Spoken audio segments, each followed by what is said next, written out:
gràcies per venir, benvinguts aquí a Vins i Licors Grau, un plaer tenir-vos aquesta tarda aquí a casa nostra, amb un tast avui molt especial amb el celler Batllac, que fa molts anys que tenim una gran relació comercial, també personal, amb l'Enric, en Lluís i també ara amb l'Albert i en Roger. El celler Batllac és un celler un xic diferent, sempre ha apostat per la qualitat i el rigor en els seus vins, buscant les millors vinyes de Garnatxa, Carinyena, Vinyes Velles, de Coster, però alhora té una vocació social important, defensant el territori i la seva gent. És la primera vegada que venim a fer aquest tast. Jo crec que ara ha arribat el moment, també perquè jo em sento potser també molt més a gust amb els vins que ara fem a Batllac i em sento molt més a gust presentant-los també i jo crec que encara estic aprenent, però aquests 10 anys m'han servit per fer els vins que realment a mi m'agradaven i per això tinc moltes ganes de que els tasteu amb mi avui, amb nosaltres. I us passem un paper que per mi és molt interessant, que és la nova normativa dels noms de la terra dins de la DO Priorat. No? La nova normativa no és res més que aquesta piràmide que s'ha fet a la DO, que és la piràmide dels vins, dels noms de la terra, que el que hem fet és copiar la piràmide de Borgonya. Doncs els homes de Porrera van anar a treballar allà i les dones que es quedaven cada dia a casa, el que feien, per amor a l'art, era anar a cuidar aquestes vinyes i que aquestes vinyes no s'abandonessin.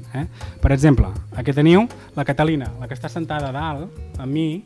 Aquesta dona, això va ser el dia que la vaig portar al seu mas després de 10 anys de no anar-hi. Aquesta dona caminava cada dia 10 quilòmetres des del poble fins a la seva vinya, treballava una vinya d'un 60% dependent i tornava a caminar 10 quilòmetres més fins a casa a esperar que el seu marit tornés de la feina. Elles ho feien per amor a l'art, només cobrant 20 pessetes al quilo al cap de 5 anys, o sigui, imagineu-vos. No? L'Idus de Batllac 2007, que aquí, quan era l'etiqueta antiga, i en aquest cas a l'Idus ja el ficàvem 40% de Carinyena de vinya vella, que aquí no ho he ficat, després jugàvem molt amb el Merlot i el Cabernet, 30% de Merlot, 10% de Cabernet, 10% de Garnatxa i 10% de Syrah. Això és l'Idus que teniu a la vostra copa, Idus 2007. I si tanquéssim els ulls ens costaria arribar a Priorat, no? Potser ens aniríem a altres zones. Aquí anem a aromes terciaris i ja cap a cuirs i pells i...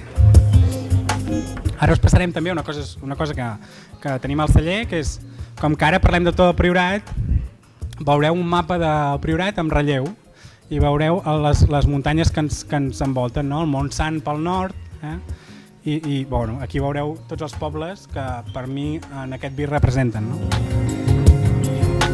És molt bonic perquè aquesta sala de rancis, quan faig visites, les coses més boniques m'han passat sempre a la sala de rancis. M'han passat sempre a la sala de rancis perquè l'olor del vi ranci, sobretot amb gent gran, l'altre dia fa no res, una setmana una dona gran es va posar a plorar perquè recordava quan els seus avantpassats feien ranci a casa. No? El ranci, les olors o els aromes són records i moltes vegades records molt emotius. No? Vaig fer que el Can Roca i el CD Can Roca anessin amb un autocar a reconèixer Porrera. Va deixar molt bocabadat aquell poble, aquella iniciativa, aquell començament dels cims, aquella connexió amb una persona que admirava però que no coneixia, i que al darrere d'aquest seguiment ha fet que hagi anat veient aquests anys de progressió de cims, aquest repartiment de Batllac, aquesta singularitat del Batllac, de que deies la revolució social però també era una revolució econòmica perquè els que eren pobres varen ser rics i els que eren rics ja no ho eren tant.